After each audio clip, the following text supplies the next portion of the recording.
Assalamualaikum warahmatullahi wabarakatuh.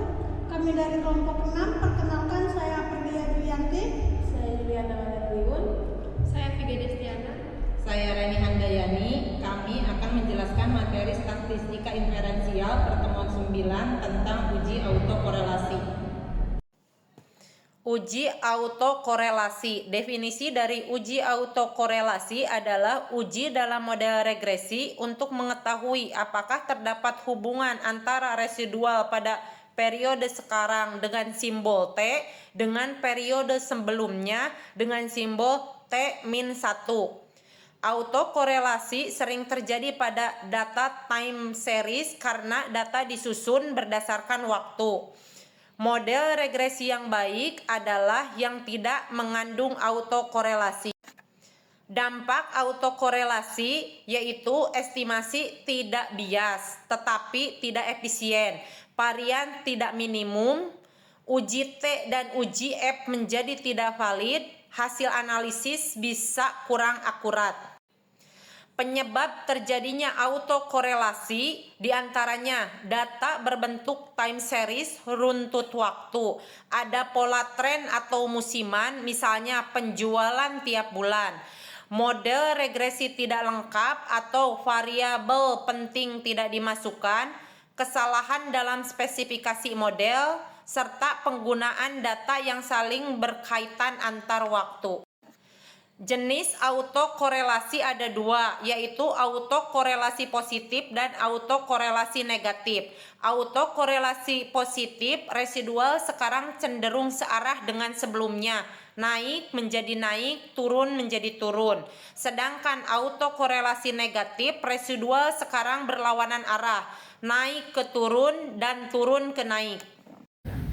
Metode uji autokorelasi ada dua. Yang pertama uji Durbin-Watson atau DW digunakan untuk mendeteksi autokorelasi dengan melihat nilai D.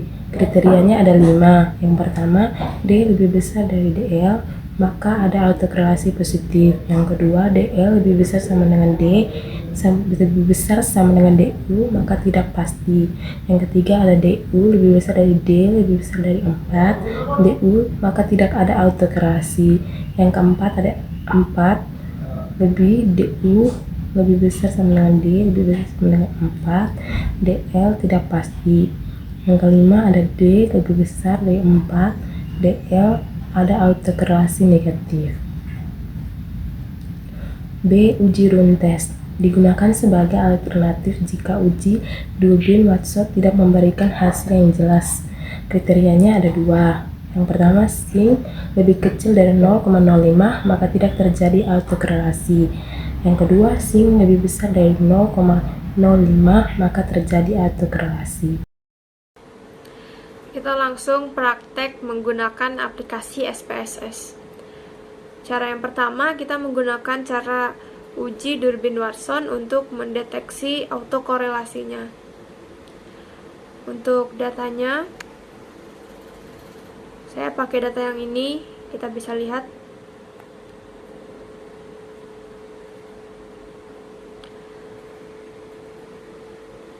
Kita lanjut dulu ke aplikasi SPSS-nya. Kita klik bagian variable view, terus kita isi bagian nama-nama variabelnya. Yang pertama ada GCG, terus ada CSR, selanjutnya ada UCAP, dan ada return saham. Di sini bagian CSR-nya kita ubah desimalnya jadi angka 6 karena di datanya itu ada 6 angka di belakang koma. Oke, selanjutnya kita langsung copy aja data-data yang ada di Excel. Terus kita pindahin ke aplikasi SPSS di bagian data view. Sini kita langsung paste aja.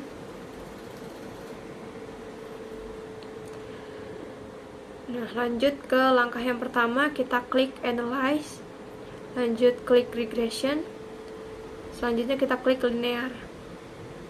Nah, di sini untuk variabel x-nya kita pindahin ke bagian independen. dan variabel y-nya kita pindahin ke bagian dependent. Selanjutnya kita klik bagian statistik, kita klik bagian Durbin-Watson. Selanjutnya continue, kita klik OK. Nah, di sini untuk bagian outputnya kita pakai yang model summary. Nah, di sini kita bisa lihat ya hasil uji Durbin-Watsonnya itu angkanya 2.207. Berdasarkan hasil angka ini, kita bisa langsung membuat kesimpulan. Tapi dengan mengikuti pedoman uji autokorelasi memakai uji Durbin-Watson test ini. Nah, berdasarkan hasil output SPSS tadi, itu kan diperoleh nilai Durbin-Watsonnya sebesar 2,207. Dengan jumlah variabel independen atau variabel X-nya itu ada 3. Dan jumlah sampelnya itu ada 35. Nah, pada tabel Durbin-Watson itu diperoleh nilai DL-nya sebesar 1,283 dan DU-nya sebesar 1,653.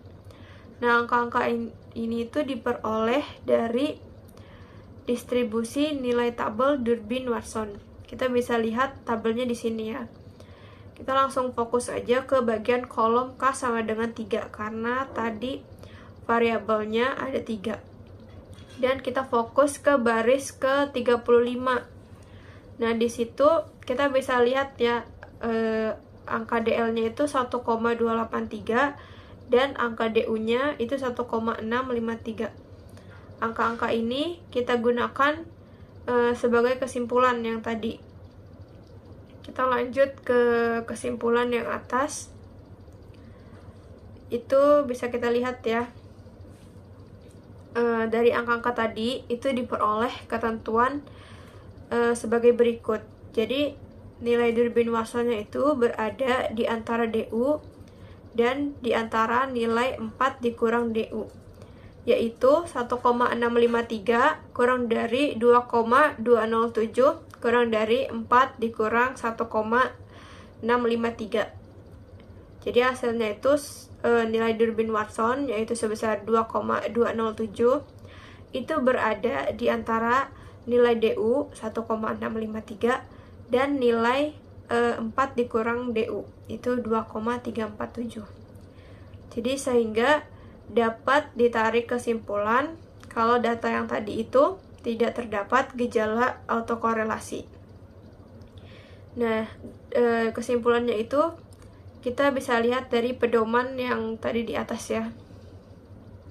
Di pedoman itu kan nilai Durbin-Watsonnya itu berada di antara nilai DU dan di antara nilai 4 dikurang DU, sesuai sama yang tadi kita hasilkan. Jadi kesimpulannya itu tidak terjadi gejala autokorelasi atau tidak ada autokorelasi positif atau negatif. Mari kita klik analyze. Oke, lalu kita klik regression, lalu pilih linear. Setelah itu tampilannya akan seperti ini. Selanjutnya kita blok GCG, CSR, dan UCAP untuk kita move ke independen. Selalu retur saham kita move ke dependent. Setelah itu kita klik save, centang pada bagian standardize, pada bagian residual, lalu kita klik continue. Setelah itu kita klik OK. Hasilnya akan seperti ini. Lalu kita kembalikan ke tab sebelumnya, lalu cek bagian di sini. Jika sudah seperti ini, maka langkah yang kalian lakukan pasti sudah benar. Oke, mari kita lanjut untuk tahap selanjutnya. Kita klik analyze lagi, lalu kita klik non-parametric test, pilih legacy dialogs, lalu pilih runs. Untuk bagian paling bawah kita pindahkan ke test variable list di sebelahnya, lalu pastikan medium ini sudah kita centang ya. Lalu kita klik OK. Dan ini adalah hasil yang bisa kita lihat dari run test. Untuk tabelnya bisa kita lihat di sini. Berdasarkan hasil SPSS pada tabel run test, terlihat nilai assumed psych to Thailand sebesar 0.085 lebih besar dari 0.05, maka tidak terjadi autokorelasi. Sekian presentasi dari kelompok kami. Kurang lebihnya mohon maaf. Wassalamualaikum warahmatullahi wabarakatuh.